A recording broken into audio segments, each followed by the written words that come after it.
Buenas noches, hermanos y hermanas. Un día más aquí en nuestro oficio vespertino desde la parroquia de la Ascensión, de la Iglesia Española Reformada Episcopal Comunión Anglicana. El reverendo Miguel Ángel Pino, el que os habla. Comenzamos un día más nuestro tiempo de oración, nuestro tiempo de dedicar este día que hemos vivido ya, que ya está terminando, a nuestro Señor. Y comentar antes de empezar algunos temas con respecto a nuestras oraciones en relación al tema del coronavirus. Los telediarios, las noticias que nos salen por televisión, siguen aumentando el número de víctimas.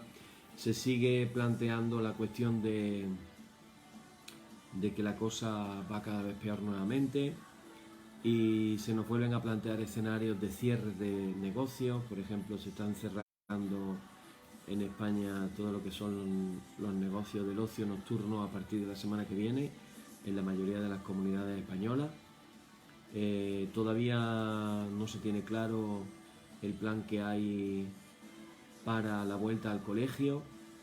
Yo sabía por amigos que están en Estados Unidos, pastores, uno de ellos en concreto que es maestro, sabía que en el mes de agosto se inician las clases en Estados Unidos y él precisamente en esta semana ha reiniciado las clases, pero no han vuelto los niños al colegio, por lo menos donde él trabaja, que es en el estado de California, en una ciudad allí en California, en concreto en su colegio, no han vuelto a las clases todavía los niños. Entonces no sabemos si, aunque todo se está planteando para que el mes que viene nuestros niños vuelvan al colegio, cuando llegue el momento, dependiendo de la situación en la que se esté, ya ha dicho Simón, el que está encargado de la epidemia en España, que si hay que cerrar todos los colegios, pues se vuelven a cerrar nuevamente, dependiendo de las circunstancias.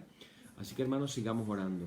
Vamos a poner en las manos del Señor todas estas situaciones que estamos viviendo, así como el cierre de empresas, las pérdidas de trabajo, etc. Vamos a comenzar poniendo en las manos del Señor nuestra reunión y oramos así al Padre. Padre, que estás en los cielos, pero que estás cerca de nosotros. En esta noche queremos separar este tiempo de oración para estar a solas contigo, para estar en tu presencia, para estar escuchando tu voz.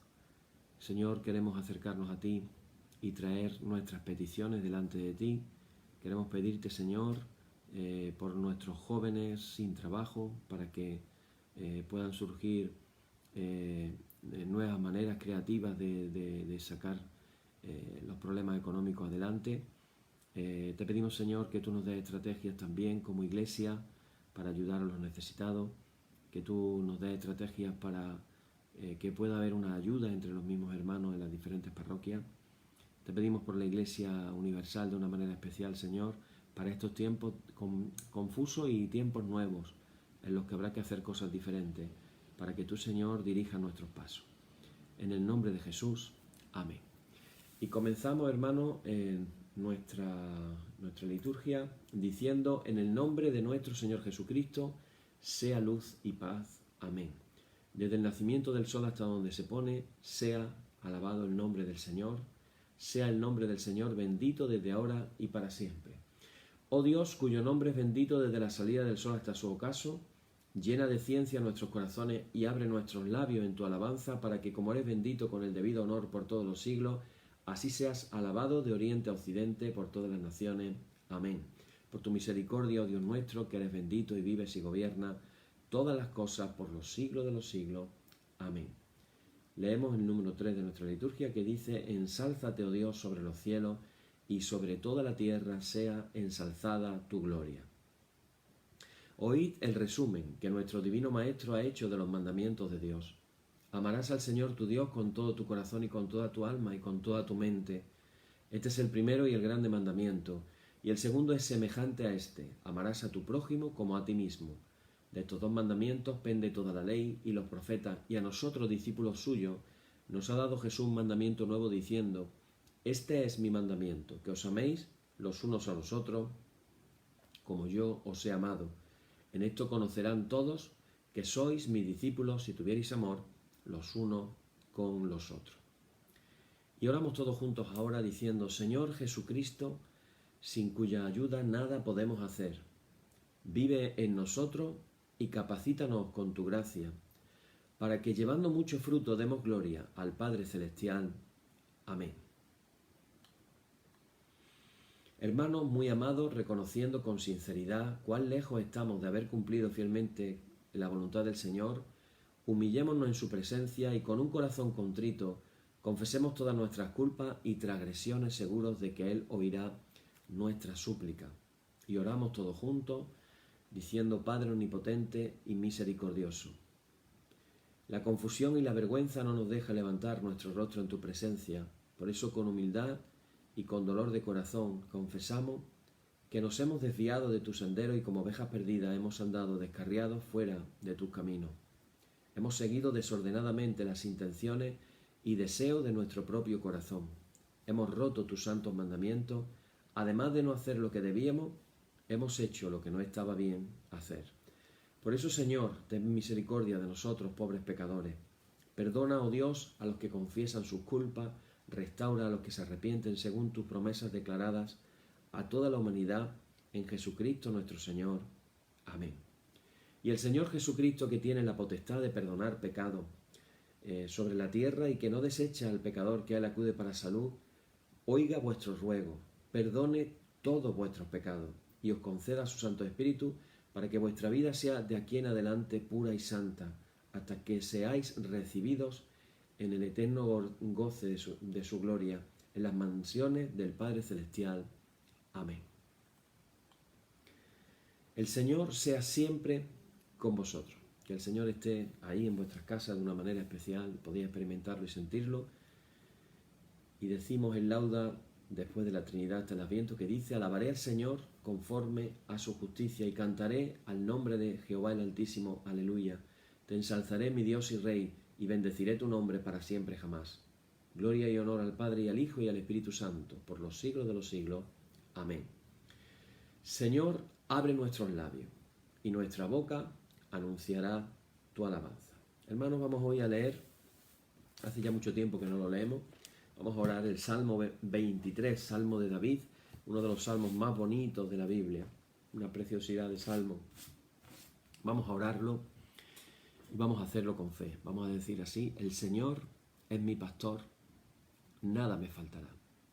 En lugares de delicados pastos me hará descansar. Junto a aguas de reposo me pastoreará. Confortará mi alma y me guiará por sendas de justicia por amor de su nombre. Aunque ande en valle de sombra de muerte, no temeré mal alguno, porque tú estarás conmigo. Tu vara y tu callado me infundirán aliento. Aderezas mesa delante de mí en presencia de mis angustiadores. Unges mi cabeza con aceite, mi copa está rebosando. Ciertamente el bien y la misericordia me seguirán todos los días de mi vida, y en la casa del Señor moraré por largos días. Gloria y honor al Padre, y al Hijo, y al Espíritu Santo, por los siglos de los siglos. Amén. Amén, hermanos. Y seguimos con nuestro estudio del credo apostólico. Ayer terminamos la frase de padeció bajo el poder de Poncio Pilato, y hoy vamos a estar compartiendo de otra frase importantísima que dice: fue crucificado, muerto y sepultado. Y vamos a hablar de la cruz de Cristo. Antes que nada, a mí me gusta mucho cuando doy clases en el seminario, me gusta recomendar libros. Y me gusta que las personas podamos tener algo así como una lista de lectura. Es decir, yo no tengo tiempo para leer todos los libros que quisiera. Si por mí fuera, pues dedicaría muchísimas horas a la lectura, aunque ya lo hago, pero más todavía. Entonces uno se crea su lista de lectura, es decir, es como tener una lista de trabajos pendientes donde vamos apuntando libros que sería interesante poder leer, libros recomendables. Y precisamente cuando vamos a meditar acerca de esta frase: fue muerto, fue crucificado, fue sepultado, Hay un libro muy bonito, muy profundo, de un teólogo anglicano famosísimo, que ya falleció el hombre, se llama John Stott, y el libro se titula La cruz de Cristo. Este teólogo inglés tan importante fue considerado en su momento entre una de las 100 personas más influyentes del mundo, como uno de los teólogos más influyentes de su generación. Así que, hermano, creo que se puede descargar de internet, o se puede conseguir en libros de segunda mano o en librería. Creo que es Editorial Caribe quien lo edita. La cruz de Cristo, de John Stott. Y hoy vamos a reflexionar mucho acerca de la cruz. Pero antes que nada, igual que recordábamos la famosa película de Mel Gibson, yo quiero que recordemos otra película que en su día, cuando salió, fue muy impactante, y es la película de Espartaco. Y es que no solo Jesús fue crucificado.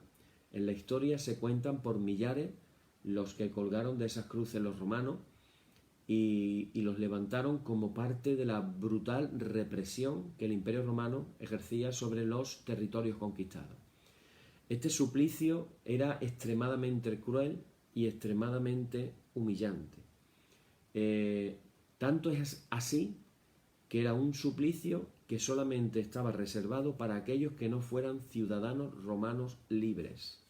Es decir, un ciudadano romano libre no podía ser ajusticiado con muerte de cruz, porque se consideraba una manera de morir tan humillante que un ciudadano romano tenía derecho a que no lo ajusticiaran de esa manera. Esto es para que nos hagamos una idea de lo que estamos hablando.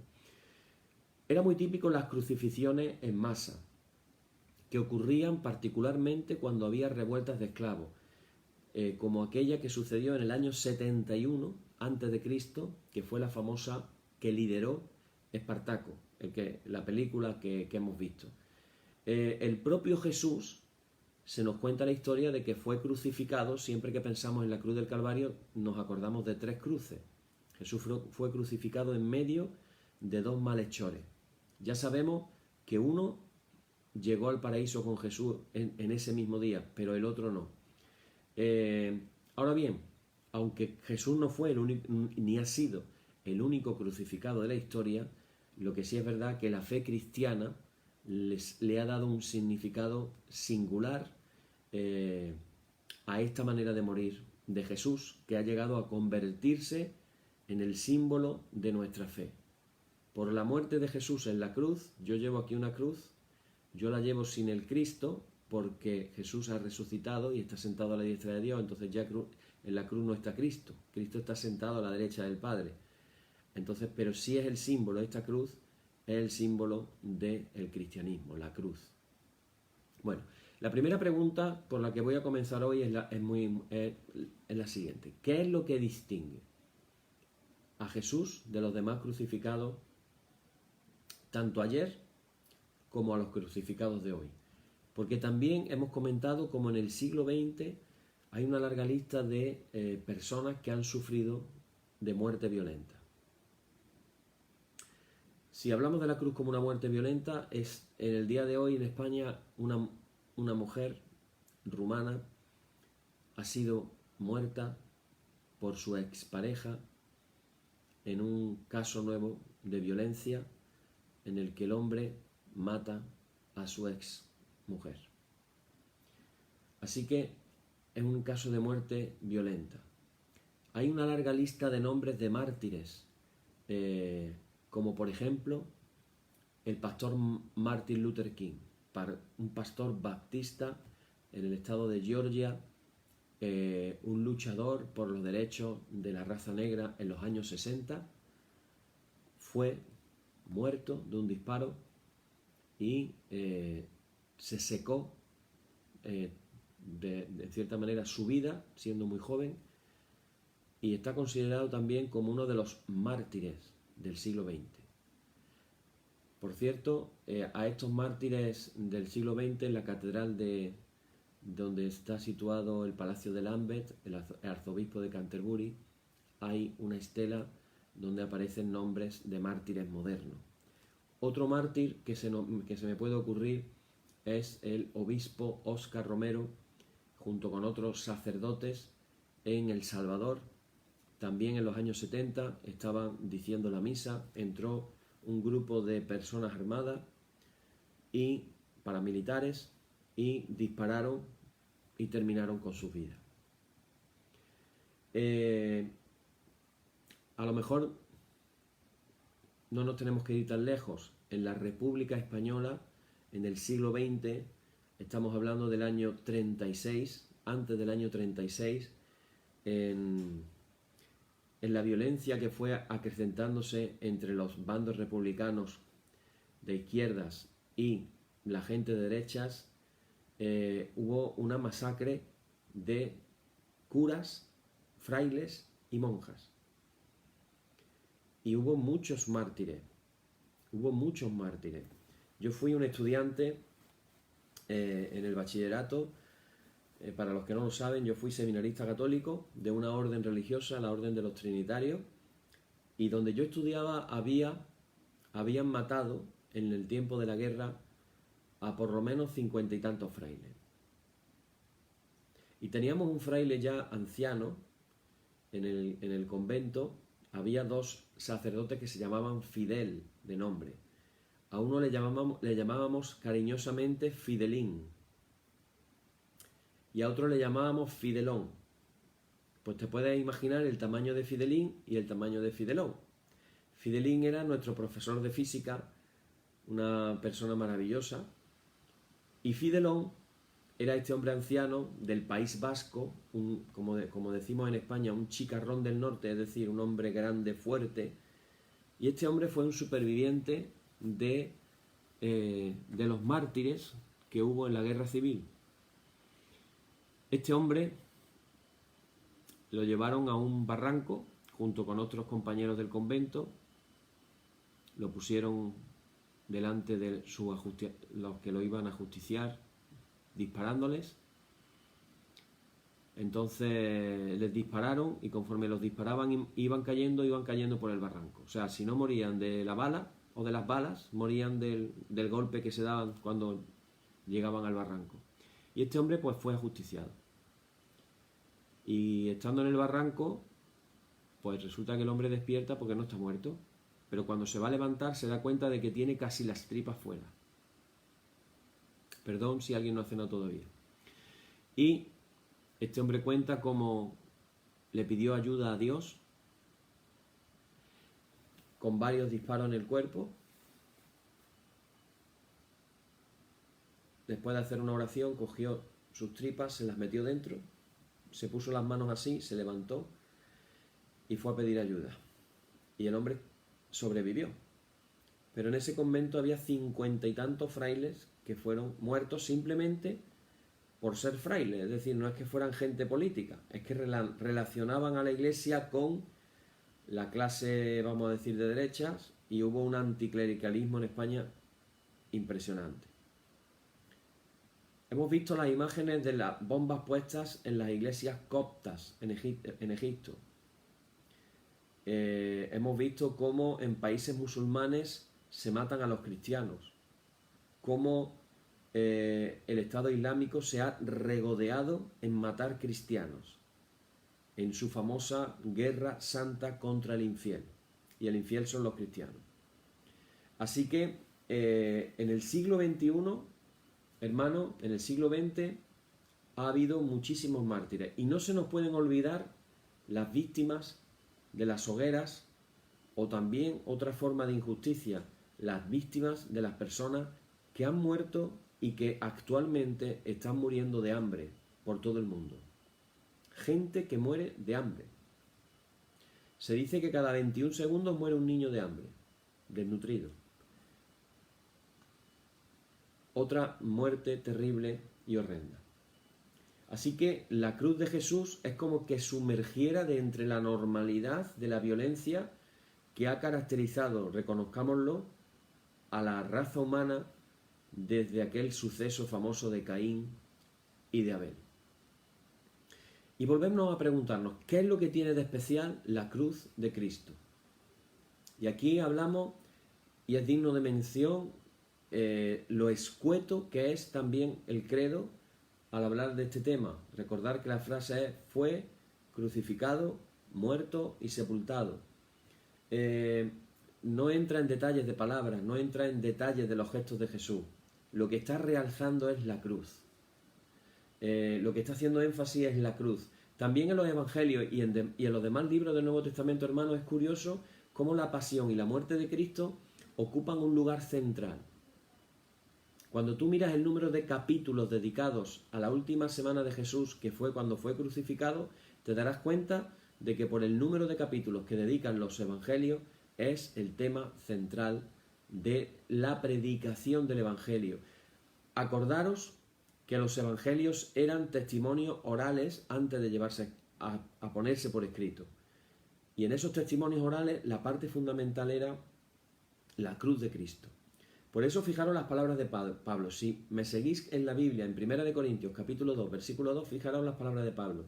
Él le dice a los corintios: me propuse no saber entre vosotros cosa alguna, sino a Jesucristo y a este crucificado. La cruz de Cristo como lo principal. Ahora bien, la comunidad cristiana, fijaros, si lo analizamos humanamente, está creyendo en alguien que había sido condenado y ejecutado como que fuera un criminal. Si esto lo vemos desde afuera sin saber lo que la mayoría de nosotros sabemos, es extraño, ¿verdad? Necesita que se dé una explicación. Por eso estamos aquí, para dar explicaciones. Y la primera explicación es a través de la Biblia, el testimonio bíblico. Y está claro que la muerte de Jesús se tiene que interpretar en un contexto más grande, más global, del testimonio que la Biblia entera da. Y el credo apostólico lo que está presuponiendo como telón de fondo es precisamente el testimonio bíblico. En el Nuevo Testamento se nos muestra, antes que nada, cómo los discípulos en esos días se sentían perplejos. Era como que no se terminaban de creer lo que estaba pasando, como que no entendían lo que estaba pasando. La muerte violenta de Jesús, de la manera en que se precipitaron los acontecimientos, como pasó todo tan rápido y casi sin darle tiempo a reaccionar, los dejó confusos, frustrados y aterrados. Por eso estaban escondidos en las casas. No obstante, se termina superando la crisis y resulta de estar en esa situación de confusión y terror, tienen una experiencia espiritual significativa y eso los lleva a justamente todo lo contrario, a lanzarse de una manera intrépida a divulgar la causa de su maestro. Y de ahí es que nacen las primeras comunidades cristianas. Para ello fueron decisivos una serie de factores. Esto es muy interesante. El primero de ellos.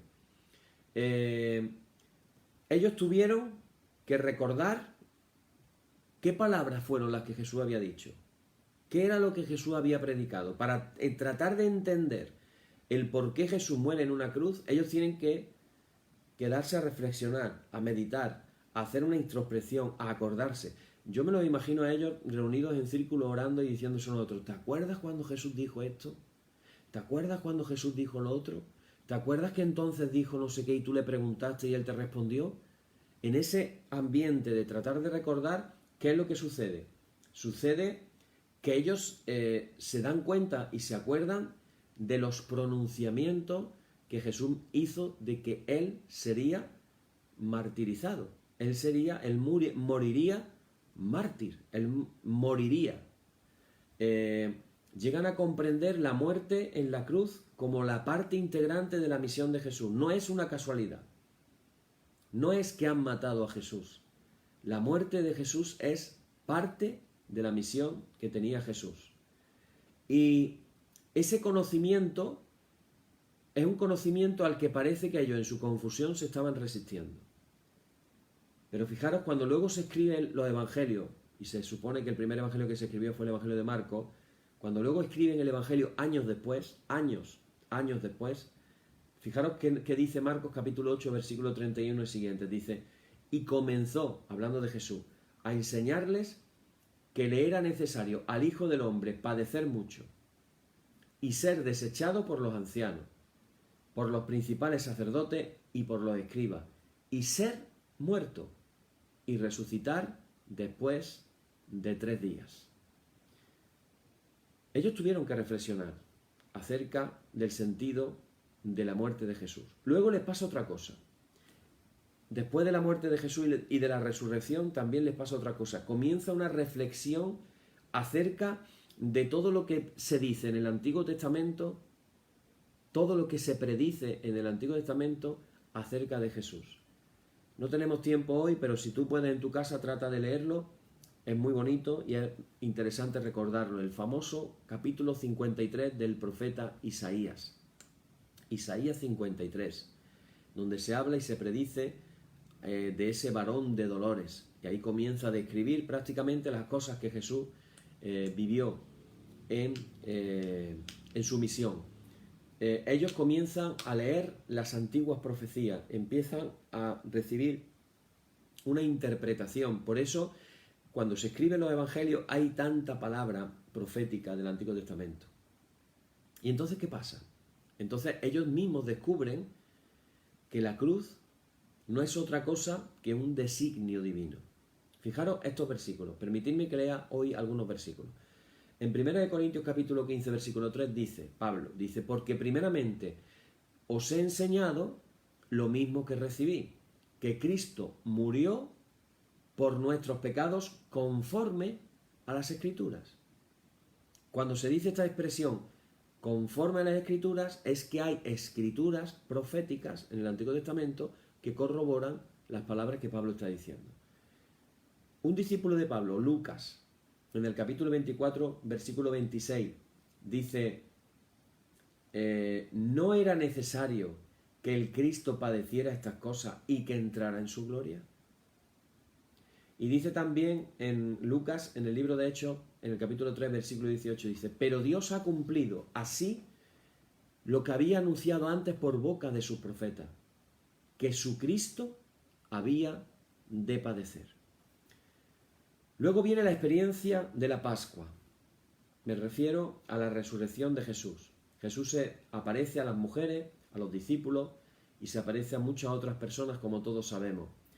Podemos leer estos sucesos en Mateo capítulo 28, versículos del 9 al 17, en Juan capítulo 20, versículo 1 y versículos siguientes, Primera de Corintios capítulo 15, que es el capítulo que dedica Pablo a la resurrección que le enseña a los corintios. Y ahí se nos muestra que Jesús está vivo, que ha resucitado de entre los muertos. Y lo cierto es que si no hubiera habido resurrección, pues resulta que la cruz de Jesús, así como todo lo que Jesús hizo, por más importante que fuera, por más notable que fuera, no pasaría de ser un episodio insignificante. Por eso Pablo dice, si Cristo no hubiera resucitado, vana sería nuestra fe.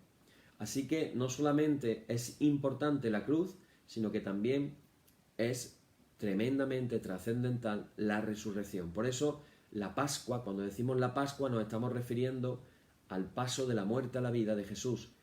Transforma en fe lo que estaba siendo frustración y desesperación de los discípulos. Fijaros que uno de los credos más antiguos es precisamente las palabras de Pablo cuando dice que Cristo murió por nuestros pecados. También le dice a los tesalonicenses que Él sufrió la muerte por nosotros. Primera de Tesalonicenses capítulo 5, versículo 10. A partir de ahí, la reflexión de la primera comunidad cristiana se va desarrollando a través de diversas maneras de entender las cosas.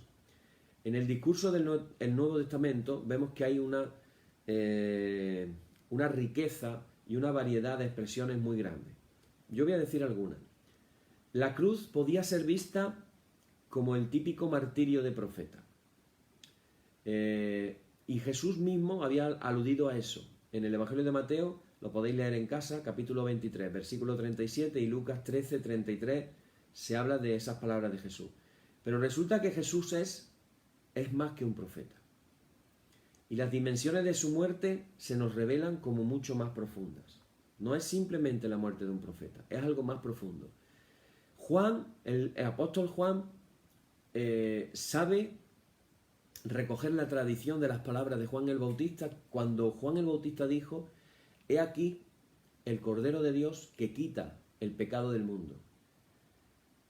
En ese Evangelio, en Juan capítulo 1, versículo 29, se está hablando de cómo Jesús trajo el perdón, lo que se llama la expiación para los pecados. Podemos leer Romanos 25 y 1 de Juan capítulo 2, versículo 2. Jesús asume la culpa por los injustos y Él es el que se pone en su lugar para sufrir el castigo. Diciéndolo en los términos de Pablo, Dios estaba reconciliando al mundo consigo mismo. Y dice en 2 de Corintios capítulo 5 versículo 21, dice: «Al que no conoció pecado, por nosotros lo hizo pecado, para que a nosotros fuésemos hechos justicia de Dios». Otra manera de ver la cruz de Cristo, la muerte de Jesús, es haciendo una analogía con el rescate que se hacía de los esclavos. Los esclavos podían ser rescatados mediante un pago. Es lo que se llama la redención. Podemos leer 1 de Corintios, capítulo 6, versículo 19 siguiente, y 1 de Pedro 1, capítulo 1, versículo 18 siguiente. Jesús en la cruz del Calvario está pagando un precio, el precio de la liberación de los cautivos, de aquellos que hemos sido cautivos por culpa de los poderes del mal. Podríamos seguir con más dimensiones, con más perspectivas, con más maneras de ver lo que es la cruz de Cristo. Realmente la cruz de Cristo es algo inagotable.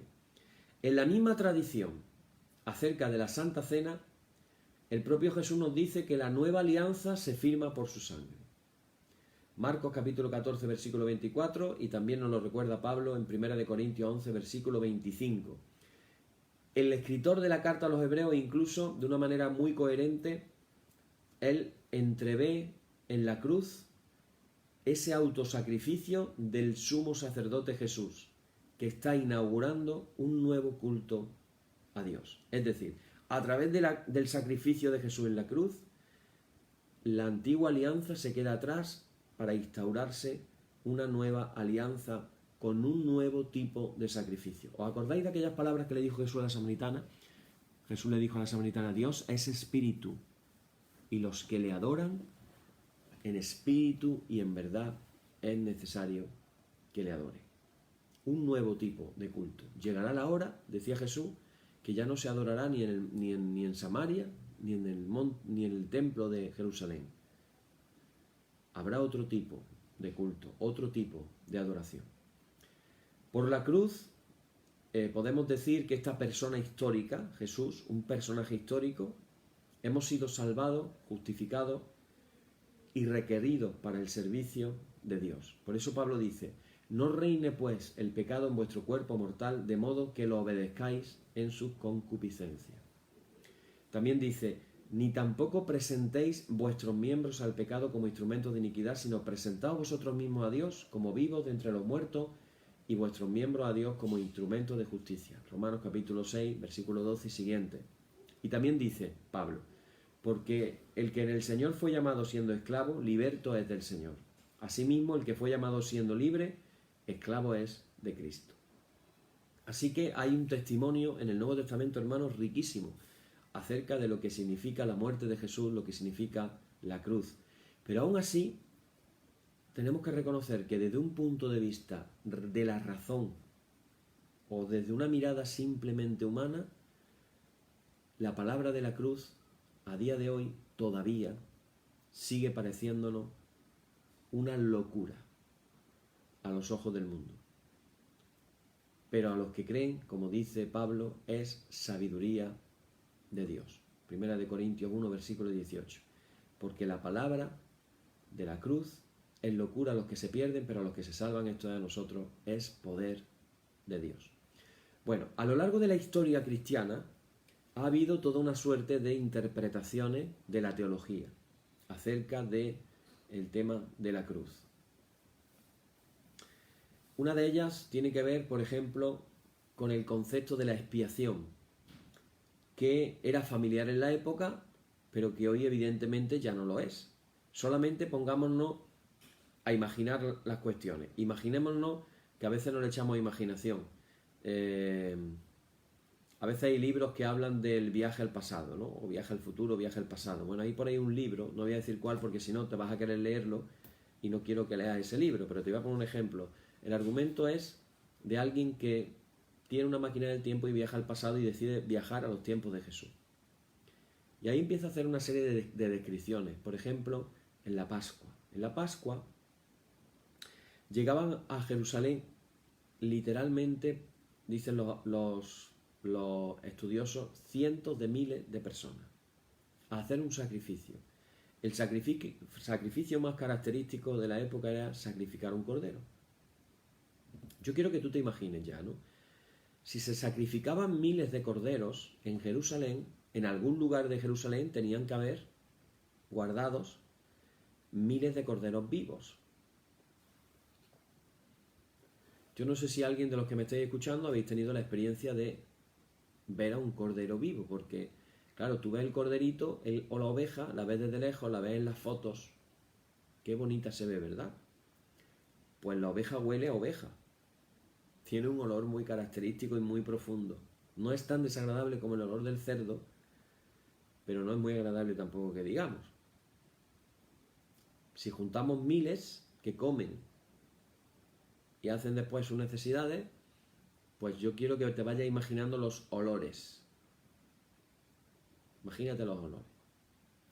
A eso le sumamos que la gente en aquella época tampoco era muy limpia que digamos. Así que vete imaginando ya cientos de miles en un espacio reducido y encima con un montón de animales, los olores de la época no serían muy agradables que digamos. Y eso se refleja en el libro.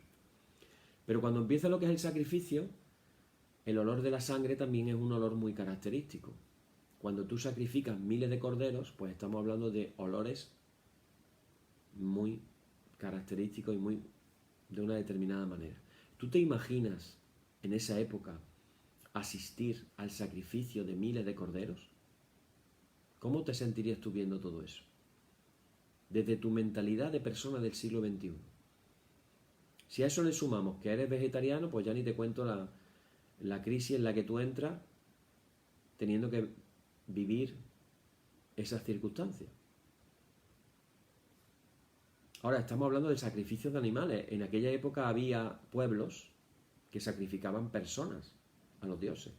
Era todavía más desagradable. Entonces cuando nosotros hablamos, por ejemplo, de los sacrificios de sangre y leemos Levítico desde nuestras maneras desde nuestras gafas del siglo XXI, es que nos cuesta mucho trabajo entender el porqué de la cuestión. Entonces lo mismo le pasa a la teología cuando van pasando los siglos y ya lo que era algo normal y corriente en el siglo I, resulta de que ya en el siglo X no era normal y corriente, ya era otra manera de ver las cosas. Y entonces nos damos cuenta de que, por ejemplo, cuando ya pasados siglos nos encontramos con el siglo XI y con un personaje llamado Anselmo de Canterbury, él plantea una cosa que a día de hoy en el protestantismo todavía sin darnos cuenta lo utilizamos, yo quiero entender de una manera errónea, y ahora voy a explicarlo esto. Fijaros el planteamiento en el siglo XI de San Anselmo de Canterbury. Él dice que el pecado humano hiere la honra de Dios. Es una ofensa que exige reparación. Y como nadie es capaz de indemnizar tal daño, tiene que ser el Hijo de Dios el que entre en escena. Con lo cual, la muerte de Jesús es satisfacción ofrecida a Dios en nuestro lugar. Por ella tenemos nosotros la remisión de los pecados. Y bien, hasta ahí podemos decir, estoy de acuerdo. Pero el problema ¿cuál es? El problema es que San Anselmo está invirtiendo la perspectiva, y ahora lo voy a explicar. Pero antes de eso, para que nos demos cuenta la influencia de este tipo de teologías, hay un famoso predicador de los avivamientos norteamericanos del siglo XIX llamado Jonathan Edwards. Un famoso predicador. Bueno, uno de sus sermones, del título de sus sermones famosísimo, se llama pecadores en manos de un Dios airado. Repito, pecadores en manos de un Dios airado. Si lo ponemos palabras del siglo XXI, pecadores en manos de un Dios enfadado al extremo, súper enfadado. Y claro, ¿por qué digo que se ha cambiado la perspectiva? Se ha cambiado la perspectiva porque cuando uno estudia el Levítico, el libro de Levítico, yo te animo a que tú lo estudies y estudies los sacrificios, porque todo el Nuevo Testamento está fundamentado en el Antiguo. El derramamiento de la sangre como sacrificio, como concepto de sacrificio, lo aprendemos en Levítico, lo que son los sacrificios. Pero antes de Levítico existieron otros sacrificios. Acordaros que precisamente antes hemos citado a Caín y Abel. Caín presentó una ofrenda vegetal y Abel presentó una ofrenda animal. Es decir, Abel hizo un sacrificio de sangre. Caín no. Y el sacrificio que fue aceptado fue precisamente el de Abel, no el de Caín. Luego recordar a Abraham ofreciendo a su hijo porque Dios se lo había pedido en sacrificio. Y entonces Dios proveyó un carnero en el último segundo. Y eso fue lo que fue sacrificado. Luego acordaros en la salida del Éxodo cómo Dios le pide, ante la inminencia de la 10ª plaga y la más terrible, que sacrifiquen un cordero por familia esa noche, cojan la sangre y unten con la sangre, con hisopos, los dinteles de las puertas de las casas de los hebreos, para que cuando pasara el ángel no matara a los primogénitos de la casa y pasara de largo. Ese pasara de largo, pasar, de ahí viene la palabra Pesach, la Pascua judía. Y después en el desierto, en el monte Sinai, Dios le da la revelación a Moisés para que escriba la ley. Y entre toda esa ley que escribe aparece la construcción del tabernáculo con todas sus partes y la manera de hacer los sacrificios y qué tipos de sacrificios habría. Ahora, resumiendo el tema de los sacrificios, lo que tú aprendes en Levítico es que el pecado lo que hace es separarnos de Dios. Entonces, para volver a una relación con Dios, hay que hacer un sacrificio. ¿Qué le pasó a Adán y Eva? Que dice, Dios se paseaba con el viento de la tarde con Adán. Y de pronto ya no hubo más paseo. La relación se rompió. ¿Por qué? Por culpa del pecado. Pero esa idea de un Dios encolerizado, un Dios al que hay que, como hemos dicho antes, al que hay que aplacarle la ira, un Dios al que hay que indemnizarle el daño, un Dios que está herido en su honra, es la imagen del rey feudal, siglo XI, San Anselmo de Canterbury, ese rey caprichoso y arbitrario que podía hacer lo que le daba la gana, porque era rey, y que cuando se enfadaba con alguien, ese alguien tenía que restituir la relación con el rey mediante un regalo. Con esa imagen, San Anselmo se piensa que Dios es ese rey feudal, pero Dios no es un rey feudal. Dios no es un Dios que está encolerizado por culpa de nuestro pecado. Es más, esa imagen no la encuentra ni en el Nuevo ni en el Antiguo Testamento. Fijaros, estamos hablando de que si ese es el planteamiento, estaríamos diciendo que Jesús murió para aplacar la ira de Dios. La muerte de Jesús tuvo lugar para aplacar la ira de Dios. Yo quiero que tú te hagas esta pregunta. ¿No te parece extraño que un Dios exija la sangre de su Hijo para entonces poder ser misericordioso?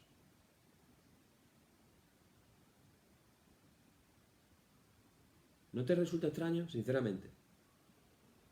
Olvidémonos por un momento las teologías que hemos aprendido de manera tradicional. ¿No resulta extraño?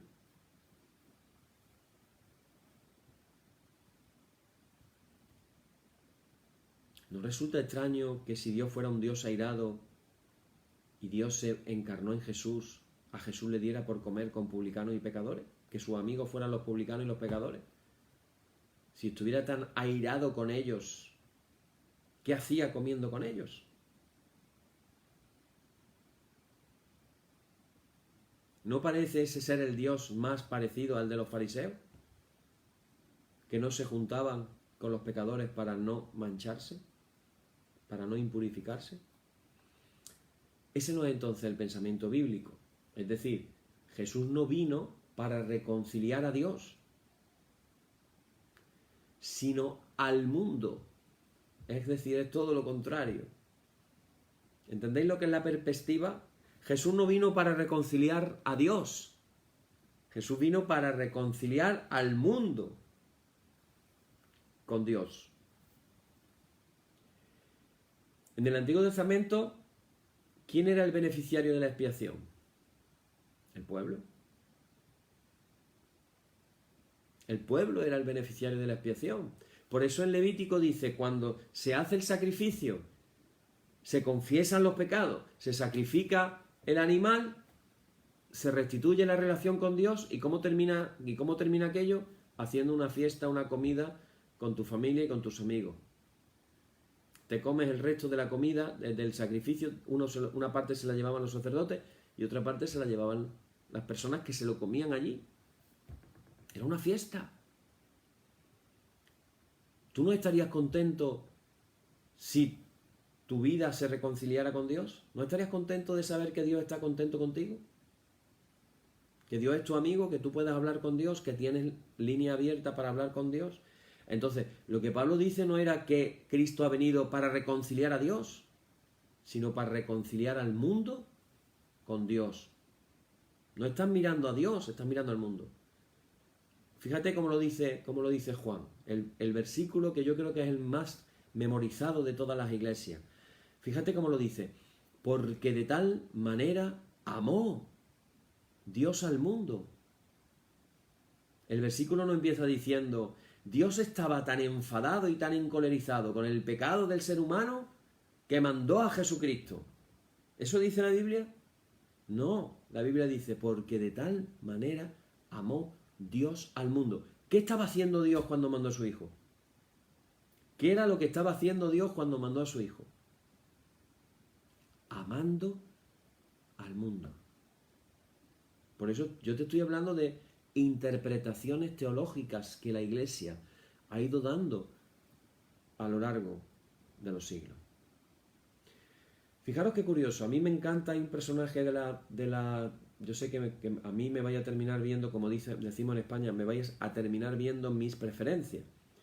Y a mí uno de los reformadores que me encanta no lo puedo remediar, lo digo abiertamente, a mí me encanta Martín Lutero. Yo comparo la teología de Calvino y comparo la de Lutero y me encanta Lutero. Yo veo una espiritualidad en Lutero que no veo en Calvino. Y fijaros qué curioso.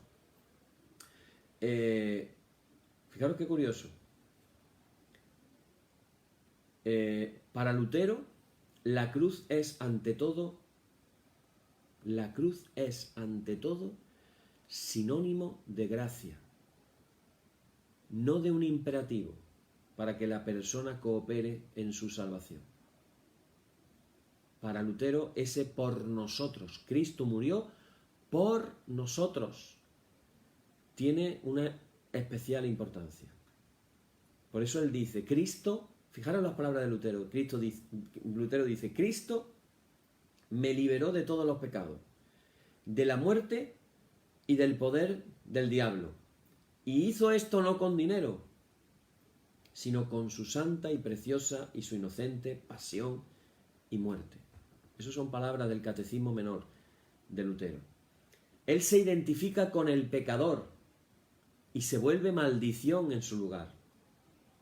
Como dice Gálatas capítulo 3, versículo 13. Fijaros las palabras de Lutero, dice, en la cruz ocurre un extraño cambio. Aquel que debería tener la paz, sufre el castigo. Y quien debería sufrir el castigo, disfruta de paz. Es una predicación que hizo sobre Isaías capítulo 15, versículos del 27 al 29. Una predicación de Lutero. Así que por la cruz de Jesucristo lo que sucede es la justificación por la gracia. Y claro, esta visión de la cruz tiene implicaciones muy importantes. Yo voy a decir algunas. Si nuestro pecado es el que mató a Jesús, la historia de la pasión quiere conducir al autoconocimiento del ser humano. Es decir, en la cruz nos encontramos con un espejo que revela al hombre, a la mujer, la verdad sobre sí mismo. Es decir, el sufrimiento de Jesús es, como dijimos ayer, es el producto de nuestro pecado. Su contemplación pone al descubierto, estamos hablando de la cruz, el pecado del mundo y nos lleva a buscar el arrepentimiento y a ser conscientes de quiénes somos. La historia de la pasión es un juicio, sí, pero solamente si nos sometemos a ese juicio, la cruz se convierte para nosotros en consuelo y salvación. La verdad es que, hermanos, yo tengo aquí todavía muchas más cosas que podría compartir, pero creo que es más que suficiente que nos demos cuenta de que lo que estaba haciendo Jesús en la cruz del Calvario no era otra cosa que rescatar a la humanidad de su vida apartada de Dios. A través de la cruz podemos ser reconciliados con Dios. Ese Dios, que fijaros qué curioso, se definió ante el mismo Moisés como el Dios que era clemente y misericordioso, lento para la ira. Por eso cuando describimos un Dios enfadado permanentemente, no estamos siendo justos con la realidad, hermano, de quién es Dios. Dios es clemente y misericordioso. Lo dice el Antiguo Testamento. Dios es clemente y misericordioso. ¿Cuántas cosas bonitas podemos encontrar de Dios en el Antiguo Testamento? Lo podemos ver como Padre, lo podemos ver como el que está siempre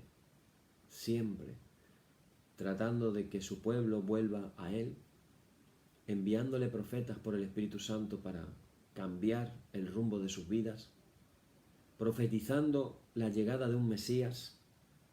Y cuando llegamos al Nuevo Testamento, no nos olvidemos de pensar, y lo venimos diciendo todos estos días, que Jesús es la expresión viva del Padre. Jesús dijo, le preguntan sus discípulos, Señor, muéstranos al Padre. Y Jesús medio se enfada y le dice, pero tanto tiempo ando con vosotros y todavía me preguntáis, muéstranos al Padre. ¿No habéis dado cuenta de que quien me ve a mí ha visto al Padre? Si nos ceñimos a las palabras de Jesús, quien me ha visto a mí ha visto al Padre. Ahora, cuando pensemos en los evangelios y en la vida de Jesús, acuérdate que ese Jesús, la manera que tenía de hablar, de vivir, de amar, de decir, de actuar, es la manera del Padre. Ese es Dios. Entonces, cuando yo leo, hermanos, ese famoso sermón tan famosísimo, ya para mí, lo digo con toda la libertad y el cariño, no quiero que nadie se me ofenda, pero ya para mí, el título del sermón, yo no sé después del sermón qué es lo que digan, bueno, sí sé lo que digan, no estoy mintiendo si digo que no sé porque he leído el sermón, pero ya simplemente con ese título ya no está diciendo una verdad, porque la situación no es que somos pecadores en manos de un Dios airado. En todo caso tendríamos que decir, somos pecadores en manos de un Dios clemente y misericordioso, lento para la ira, que nos ha amado de tal manera que ha enviado a su Hijo para que todo aquel que creamos en Él no nos perdamos, sino que tengamos vida eterna. La voluntad de Dios, hermanos, es que muchos se salven. Así que, hermano, cuando pensamos en la cruz de Cristo, cuando digamos ahora el credo y digamos fue crucificado. Acuérdate, Cristo fue crucificado por nosotros, por nuestros pecados. Cuando hacemos la liturgia de la Cena del Señor, hablamos de las bendiciones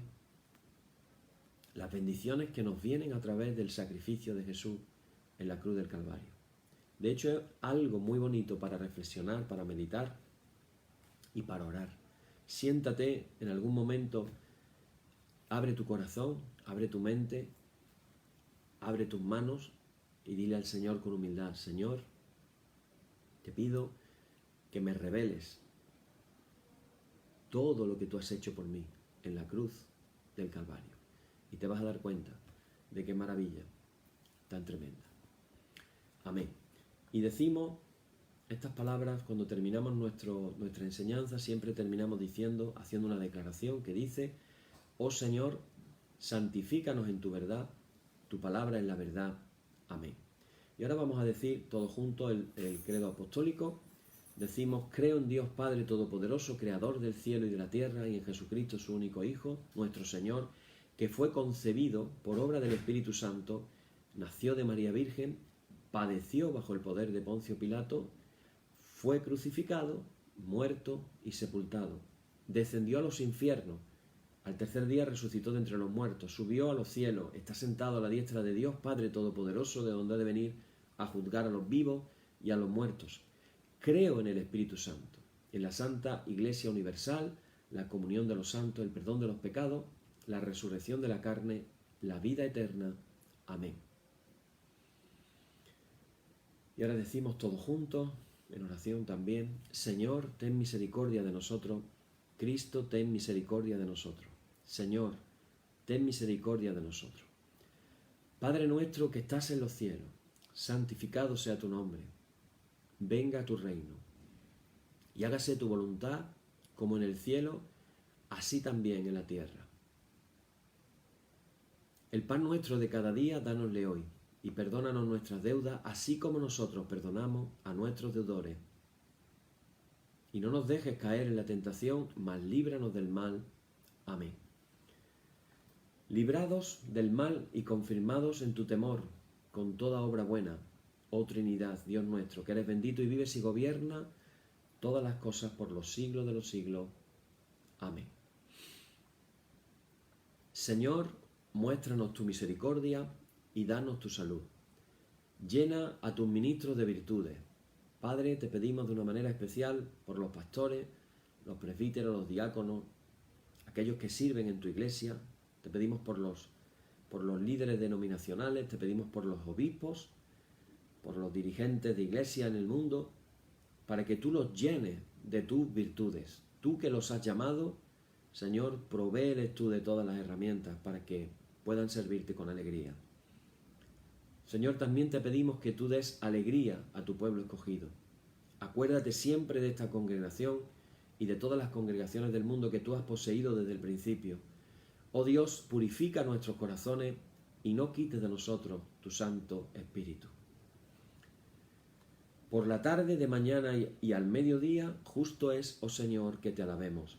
Señor Dios omnipotente, que de la tarde, la mañana y el mediodía has hecho un día solo y has mandado al sol que conozca su ocaso, abre, te rogamos, las tinieblas de nuestros corazones, y brillando tú en ellos te conozcamos como Dios verdadero y como luz eterna. Amén. Por tu misericordia, oh Dios nuestro, que eres bendito y vives y gobierna todas las cosas por los siglos de los siglos. Amén. Hermano, en el nombre de Jesucristo, nuestro Señor, terminemos con paz. Gracias sean dadas a Dios. Amén. Y la paz que al subir a los cielos dejó Jesús a sus discípulos sea siempre con vosotros en toda su plenitud, y la bendición de Dios el Padre omnipotente y del Hijo y del Espíritu Santo descienda sobre vosotros y more en vosotros eternamente. Amén. Amén, hermano. Qué maravilloso es pensar la obra tan grandiosa y tan preciosa que ha hecho el Señor por nosotros. De verdad. Qué admirable es cuando pensamos en Jesucristo, tantas cosas bonitas que podemos hablar de Él. cómo le dijo a sus discípulos, ahora que estamos pensando en la cruz, cómo le dijo a sus discípulos, es necesario que yo me vaya para que os pueda enviar el Consolador, pensando en morir en la cruz del Calvario por nuestros pecados, pero no quedándose ahí, sabiendo que ascendería a la diestra del Padre, que allí tampoco estaría sentado sin hacer nada, sino que intercede por nosotros en todo momento, y además enviando al Consolador para que nos guíe a toda la verdad, para capacitarnos para el ministerio, para hacernos ver nuestro pecado, para santificarnos. Tantas cosas bonitas que Jesús ha hecho por nosotros. Tantos ejemplos que nos ha dado. Hermanos, os animo, de verdad, os animo a que os abracéis de Jesús y queráis ser sus mejores discípulos. De verdad, merece la pena seguir a Jesús. Que el Señor os bendiga y mañana nos encontramos, Dios mediante, aquí por la noche. Hasta mañana.